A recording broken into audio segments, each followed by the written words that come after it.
Hello বন্ধুরা, কেমন আছো সবাই? আশা করি সবাই ভালো আছো। আমি আপনাদের দোয়ায় ভালোই আছি। আপনাদের জন্য নিয়ে এসেছি আমি নতুন একটি ব্লগটি দেখতে অবশ্যই সাথে থাকুন। আজকে আমি দেখাবো আপনাদের জন্য আর্টিফিশিয়াল একটি গ্রাম, যেটা সাজেকের ভিতরে লুসাই গ্রাম নামে পরিচিত।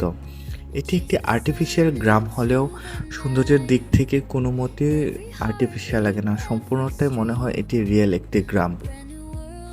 এটি ছিল আমাদের সাজেক ট্যুরের দ্বিতীয় দিন। ঘুম থেকে উঠে আমরা বেরিয়ে পড়েছিলাম লুসাই গ্রাম দেখার জন্য।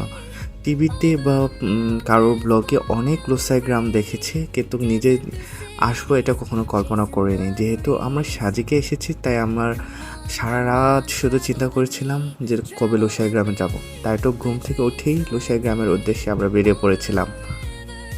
লুসাই গ্রাম যেহেতু একটি আর্টিফিশিয়াল গ্রাম, যার কারণে সেখানে ঢোকার জন্য আমাদের টিকিট লেগেছিল। টিকিটটা কত টাকা করে নিয়েছিল সেটা আমার ঠিক মনে নেই, কারণ প্রায় অনেক দিন হয়ে গেল সাজেক থেকে আবার ফেরত এসেছি।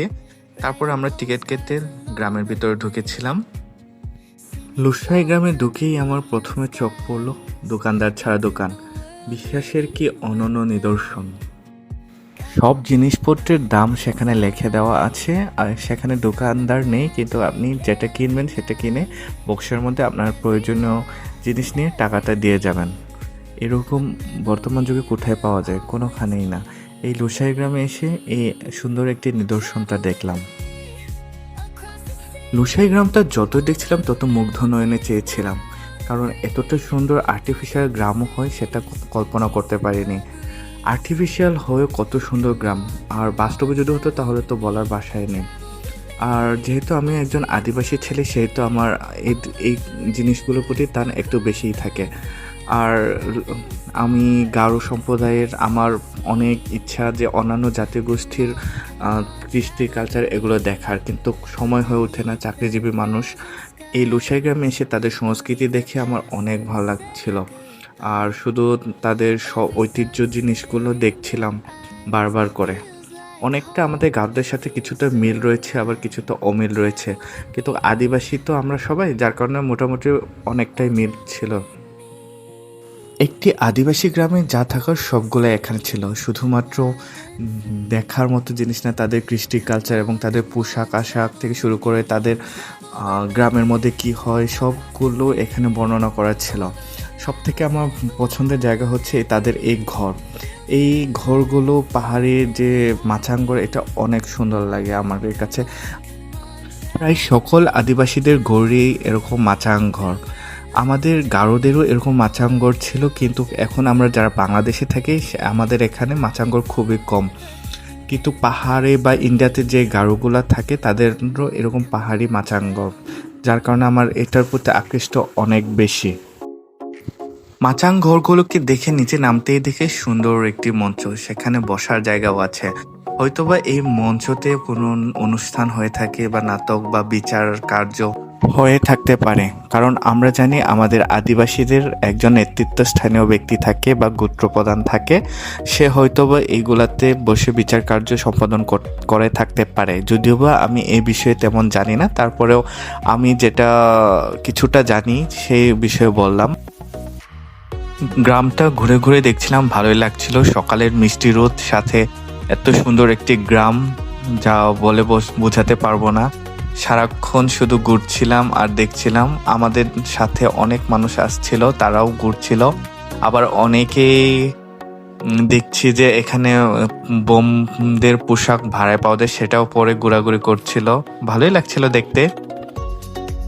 লুসাই গ্রাম হলো একটি আদর্শ গ্রামের প্রতিচ্ছবি, কেননা এখানে একটি আদর্শ গ্রামে যা কিছু পাওয়া যায় বা যা কিছু থাকে সবকিছু এখানে আছে। আর সব থেকে আমার এখানে ভালো লাগার বিষয়টি হচ্ছে এখানে সুন্দর সুন্দর পরিবেশ, তারপর নোংরামি কম, তারপর এখানে একটা গ্রামে যা থাকার কথা সবগুলোই আছে। গ্রামটা ঘুরে ঘুরে দেখছিলাম আর মিষ্টি রোড খাচ্ছিলাম। মিষ্টি রোড খেয়ে তো আর পেট ভরে না, তাই আমরাও চলে গেলাম দোকানদার ছাড়ার দোকানে খাওয়ার জন্য। সাথে ছিল জহির ভাই এবং আমার ওয়ার্ড ইনচার্জ নূর ভাই, তারাও দেখছিল কি খাওয়া যায়। খিদা লাগছিল অনেকক্ষণ ঘুরছি। এই যে আমাদের দুই ভাই, খাওয়া দাওয়া শেষ করে আরও কিছুটা গ্রামটা দেখলাম, ভালোই লাগছিল গ্রাম দেখতে। আর একটা আদিবাসী গ্রাম অনেক সুন্দর হয়, এটা তো আপনারা সবাই জানেন। তারপর আমি কিছুটা ভিডিও করলাম, অনেকদিন ভিডিও করা হয় না, সেই কারণে আমিও কিছুটা ভিডিও করলাম। সিঁড়িতে উঠছিলাম, ভালোই লাগছিল। আর ভিডিও করার শেষে দেখলাম যে অনেক ছোট ভাইরা তাদের বোম ড্রেস পরে ভিডিও করছে, তাদেরকেও দেখলাম। অনেকে আবার দোলনা খাচ্ছে, তাদেরকেও দেখলাম। তাদের সাথেও অনেক কথা বলছিলাম, ভালোই লাগছিল। তারপর আবার আমরা আরেকটা দোকানদার ছাড়া দোকানে গেলাম কলা খাওয়ার জন্য। এখানে মোট 2টা দোকানদার ছাড়া দোকান দেখেছি আমরা, আরও থাকতে পারে, কিন্তু আমার 2টাই খেয়াল আছে। তারপর এই যে টাকা দিয়ে আমরা কলা খেলাম, এই যে আমাদের জহির ভাই টাকা দিচ্ছে, তারপর কলা নিবে।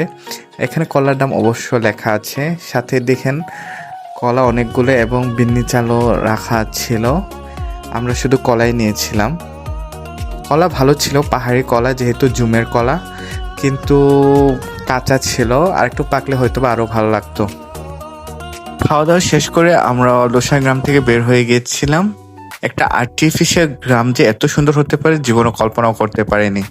সবাই আমার চ্যানেলটিকে সাবস্ক্রাইব করবেন এবং ফেসবুক থেকে দেখে থাকলে অবশ্যই ফলো দেবেন। ধন্যবাদ। ভাই আপনি কি লোসাই? না না, তাহলে ত্রিপুরা মারমা।